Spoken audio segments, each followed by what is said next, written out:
আসসালামু আলাইকুম। সম্মানিত মুসলিম ভাই বোনেরা, আজকে আমার দীর্ঘদিনের মনের এক চিন্তাকে নিয়ে আজকে আলোচনা করব, যেটা নিয়ে অনেক দিন থেকে চিন্তা করতেছি, কিন্তু আলহামদুলিল্লাহ আশা করি আমি আমার এই চিন্তার একটা ফলাফল পেতে যাচ্ছি, যা আপনাদের সামনে তুলে ধরি, যাতে যারা প্রকৃতপক্ষে দুনিয়াদারিকে আল্লাহর সন্তুষ্টির জন্য অর্জন করতে চান, যারা আল্লাহর সন্তুষ্টিকে অর্জন করতে চান, দুনিয়াদারিকে আল্লাহর সন্তুষ্টির মাধ্যম হিসাবে ব্যবহার করতে চান, তাদের জন্য আশা করি এটা উপকারে আসবে। আমার একটা চিন্তা ছিল যে কোরআন শরীফে আল্লাহ রব্বুল আলামিন বলেছেন, নিশ্চয় নামাজ সমস্ত পাপ কাজ এবং অশ্লীলতা থেকে বিরত রাখে। কিন্তু বাস্তব ক্ষেত্রে দেখি যারা নামাজ পড়ে না তাদের কথা ছেড়েই দিলাম, যারা নামাজ পড়ে তারা অনেকের মধ্যে দেখা যায় নামাজ পড়ে ঘুষ খায়, নামাজ পড়ে চুরি করে, নামাজ পড়ে সুদ খায়, নামাজ পড়ে বেপরদা থাকে, নামাজ পড়ে বিভিন্ন অপকর্মে জড়িত হয়ে যায়, প্রতারণা করে, মানুষদেরকে সাথে ধোঁকাবাজি করে। এই সমস্ত বিষয় আমি কোরআন শরীফের আয়াত 100% সত্য, আল্লাহর কথা 100% সত্য, আমার মধ্যে একটা সবসময় দ্বিধা থাকতো, কেন এমন হয়, আমাদের মধ্যে কি যেন একটি ভুল আছে, যেই ভুলের কারণে নামাজ থেকে আমরা পুরোপুরো ফায়দা হাসিল করতে পারছি না।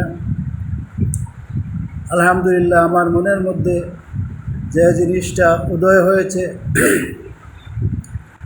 আমি কোরআন শরীফের এক আয়াতে করিমার প্রতি চিন্তা করে করে একটা জিনিস বাস্তব ক্ষেত্রে প্রমাণ পেয়েছি, যা আমার জীবনকে ভালোর দিকে ধাবিত করতে, আমাকে ভালোর দিকে পরিচালিত করতে আমাকে সাহায্য করছে। দোয়া চাই যেন ভালো হতে পারি। আর আপনাদের সাথে এই ব্যাপারটি আলোচনা করার উদ্দেশ্য হলো, যদি আপনারাও এই ব্যাপারে চিন্তা করেন, আশা করি উপকৃত হতে পারবেন। কোরআন শরীফে আল্লাহ 6000-এরও অধিক আয়াত নাজিল করেছেন। সেই আয়াতগুলির মধ্যে একটি আয়াত নিয়ে আমি চিন্তা করে করে আমার সেই মনের যে দুর্বলতা ছিল, সেই দুর্বলতা থেকে কাটিয়ে উঠতে পেরেছি আমি ইনশাআল্লাহ। আমরা প্রত্যেকেই নামাজ পড়ি, নামাজের মধ্যে আমরা পবিত্র কোরআন শরীফের সূরাতুল ফাতিহা, দৈনিক 17 রাকাত ফরজ নামাজ, ওয়াজিব নামাজ, সুন্নত, নফল কত নামাজ আমরা পড়ি। প্রত্যেক নামাজের মধ্যে আমরা সূরাতুল ফাতিহাকে তেলাওয়াত করি, কিন্তু বাস্তব কথা হলো, আমরা বাঙালি মুসলমান, কোরআন শরীফের ভাষা আরবি ভাষা আমরা বুঝতে সক্ষম নই।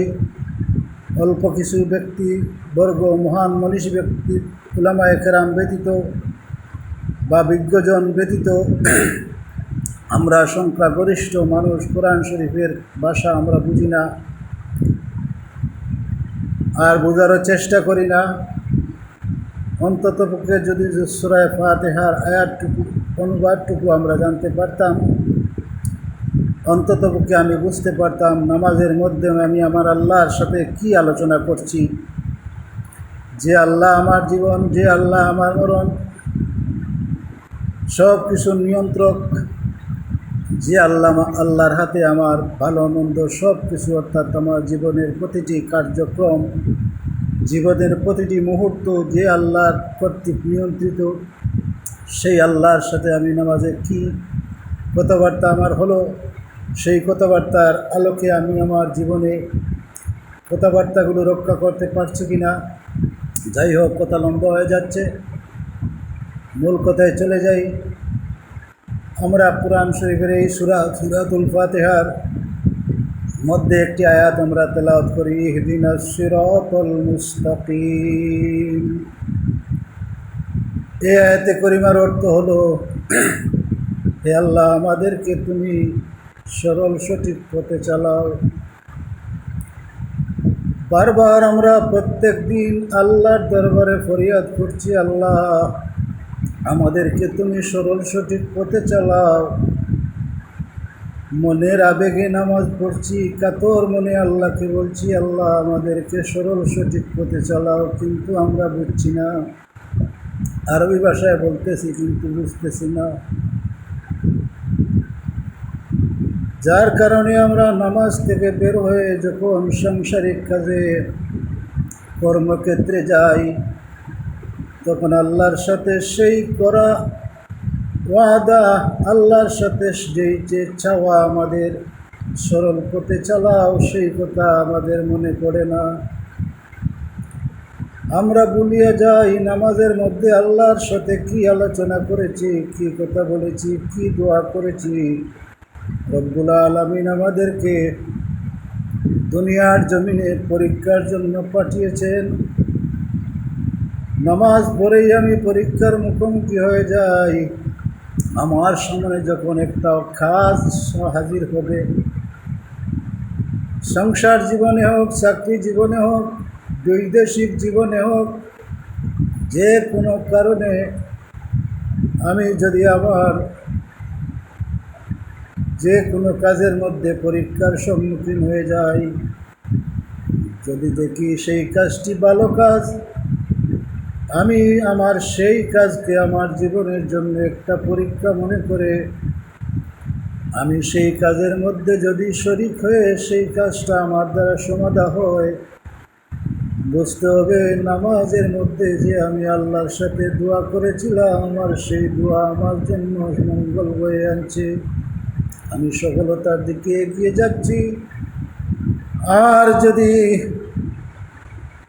কোনো ভালো কাজ থেকে আমি মুখ ফিরিয়ে নেই, নিজেকে রক্ষা করি, নিজের বিপদ মনে করে, নিজের ক্ষতি মনে করে কোনো ভালো কাজ থেকে আমার মনকে ফিরিয়ে আমি নেই, তাইলে বোঝা যাবে নামাজে আল্লাহর সাথে করা সেই দোয়া, সেই চাওয়ার সাথে আসলে বাস্তবে আমার কোনো মিল নাই। আমি নামাজে এক কথা বলি, বাইরে আসি আর এক কথা বলি। ঠিক তেমনিভাবে যদি আমি নামাজের বাইরে কোনো খারাপ কাজ দেখি, সঙ্গে সঙ্গে আমি যদি প্রকৃতপক্ষে একজন আল্লাহর প্রেমিক হতে চাই, আল্লাহকে পেতে চাই, আল্লাহকে সন্তুষ্ট করে জীবনযাপন করতে চাই, সত্যিকারভাবে যদি আল্লাহকে না পাওয়ার জন্য আমি আমার নামাজ পড়ে থাকি আল্লাহকে খুশি করার জন্য, তখন সঙ্গে সঙ্গে আমার মনে পড়ে যাওয়ার কথা যে আমি আল্লাহর সাথে ওয়াদা করে আসলাম, আল্লাহর কাছে দাবি করে আসলাম, আল্লাহ আমারে সরল সঠিক পথে চালাও, সরল সঠিক পথে চালাও। কিন্তু নামাজ পড়ে যখন আমার কর্মক্ষেত্রে আমি গেলাম, তখনই যদি আমি কোনো অবৈধ পন্থা, অবৈধ কাজের সুযোগ পাই, সেই সুযোগের সময় যদি আমার সেই কথা মনে পড়ে যায় যে আমি তো আল্লাহর সাথে ওয়াদা করেছি আমি এই কাজ আর করবো না, তাইলে বোঝা গেল নামাজ আমার ফায়দা দিতেছে, নামাজ দ্বারা আমি আল্লাহমুখী হইতেছি। আর যদি মনে করি আল্লাহর কথা আমার মনে পড়ে না, বরং সেই কাজের স্বার্থ, সেই কাজের সুবিধা, সেই কাজের অন্যায় কাজের প্রতি আমি আগ্রহী হয়ে পড়ে যাই, তাইলে বোঝা গেল হয়তো আমি নামাজের কথা ভুলে গেছি, অথবা আল্লাহর সাথে যে কথা বলেছি সেই কথাটা থেকেও আমি দূরে সরে গেছি। অর্থাৎ নামাজের মধ্যে যা বলেছি বাস্তব জীবনে আমার তা বাস্তবায়নের কোনো উদ্দেশ্য নাই। পরীক্ষা দিতেছি, পরীক্ষায় যদি সেই কাজ আমি না করি, যত বড় স্বার্থের হোক, এইভাবে যদি চিন্তা করে, তখন একজন সুদখোর যখন সুদ খাবে তখন তার নামাজে আল্লাহর কথা মনে পড়ে যাবে। একজন ঘুষখোর যখন ঘুষের পরিকল্পনা মনে মনে করবে, তখন সেই ঘুষটা খাওয়ার থেকে সে বিরত থাকবে, কারণ সে সিরাতাল মুস্তাকিমের জন্য দাবি করে আসছে। একজন বেপর্দা, সে পর্দা ছাড়া ঘর থেকে বের হতে পারবে না, কারণ সে সিরাতাল মুস্তাকিমের দিকে আল্লাহর কাছে পরিচালিত হওয়ার দাবি করে আসছে।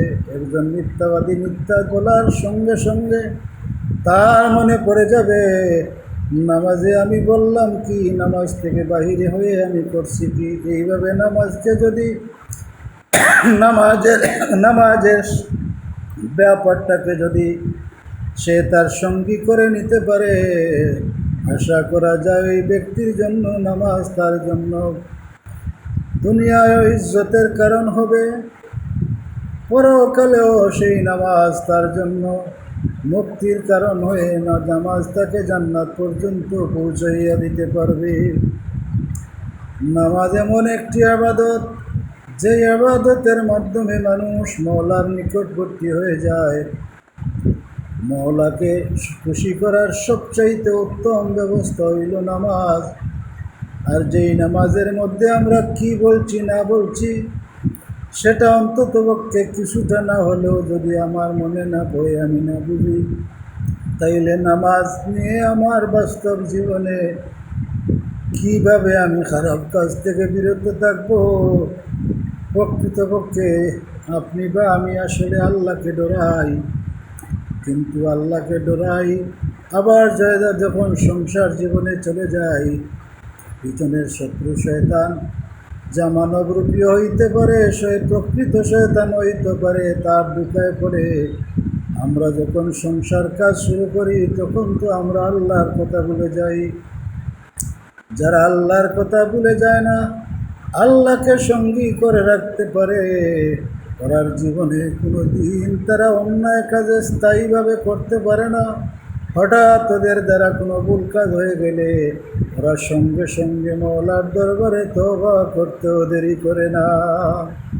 বান্দা যখন তওবা করে, রব্বুল আলামিন কোনো বান্দা যদি অন্তর থেকে তার জীবনের গুনাহের জন্য তওবা করে ফেলে, চোখের পানি ছেড়ে আল্লাহর দরবারে কান্দিতে থাকে, আল্লাহ রব্বুল আলামিন বান্দার কান্দিতে দেরি হয়, কিন্তু তার বান্দাকে মাফ করিয়া দিতে দেরি করেন না। সুতরাং এই নামাজকে যদি আমরা আমাদের চিন্তার খোরাক, সূরা ফাতিহাকে যদি আমরা একটু বুঝে শুনে পড়তে পারি, ধীরস্থিরভাবে পড়তে পারি, তাইলে এই সূরা ফাতিহার আয়াত সমূহের দ্বারাও আমরা জীবনের অনেক পরিবর্তন সাধিত হবে। যারা ভালো হওয়ার ইচ্ছা করে, যারা ভালো হইতে চায়, আল্লাহকে পাইতে চায়, তারা এই দুনিয়াদারির সমস্ত কার্যক্রমকে আল্লাহ রব্বুল আলামিনের সন্তুষ্টির জন্য ব্যবহার করতে পারবে। দুনিয়াও শান্তি হবে, সমৃদ্ধশালী হবে, সমস্ত কাজে সফলতা পাবে, আল্লাহর সাহায্য তার সাথে আসবে। আমরা মুসলমান প্রতিটা মুহূর্তে আমার আল্লাহকে আমার চিন্তায় চেতনায় রেখে যদি আমার জীবন, সংসার, পরিবার, ব্যবসা বাণিজ্য, চাকরি বাকরি সব কিছু করতে পারি, ইনশাআল্লাহ আল্লাহ রব্বুল আলামিন আমাদের উপর রহম করবেন, আমাদের জীবনের গুনাহ মাফ করে দিয়ে আমাদেরকে কিয়ামতের ময়দানে জান্নাত নসিব করে দিবেন।